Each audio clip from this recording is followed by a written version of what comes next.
Celui qui fait le mal déteste la lumière. Il ne vient pas à la lumière de peur que ses œuvres ne soient dénoncées. Bonjour chers frères et sœurs, chers amis abonnés, à vous tous bonjour.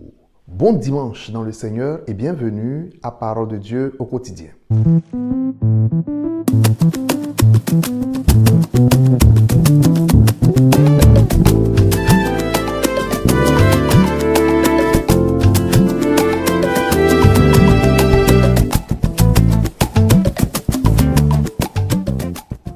Au nom du Père et du Fils et du Saint-Esprit, Amen. Chers frères et sœurs, dans les Saintes Écritures, l'action du démon est comparée à celle du serpent, parce que les deux agissent pratiquement de la même manière. Le serpent, quand il a détecté sa proie, quand il a vu sa proie, il s'approche d'elle de façon silencieuse. Pour décrire cela, la langue française dit « il se faufile sans faire de bruit ».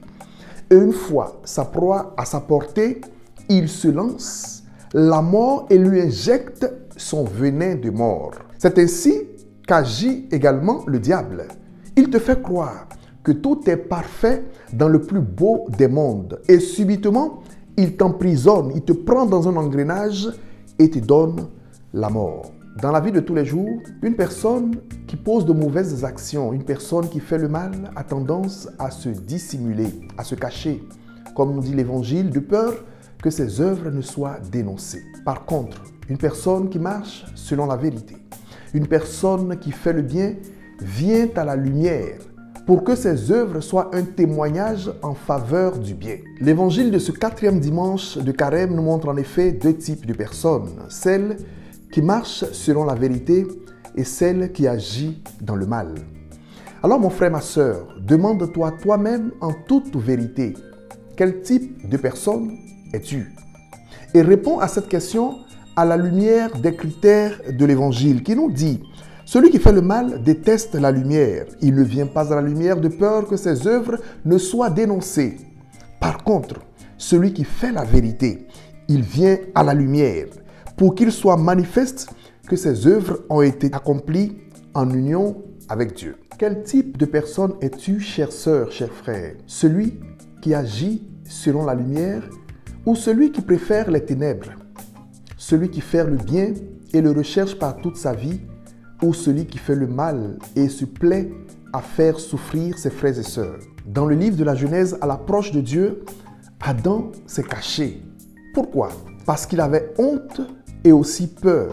Il avait peur parce qu'il avait désobéi, donc il avait mal agi.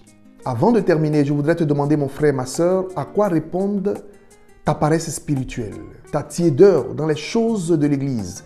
À quoi répondent ce dégoût que tu ressens vis-à-vis de l'Église, cet éloignement de ton Église? À quoi cela répond? À quoi répondent tes critiques incessantes vis-à-vis de tes frères et sœurs qui pratiquent véritablement leur foi? À quoi cela répond-il? Qu'est-ce que tout cela cache? Tu es certainement le seul à pouvoir trouver la véritable réponse. Alors, je t'invite dans l'humilité. Viens à la lumière, viens à Jésus, c'est lui le Sauveur. Et que sa bénédiction descende en abondance sur toi et ta famille, au nom du Père et du Fils et du Saint-Esprit. Amen. Bon dimanche, chers frères et sœurs dans le Seigneur, et portez-vous bien par la grâce de Dieu. Au revoir.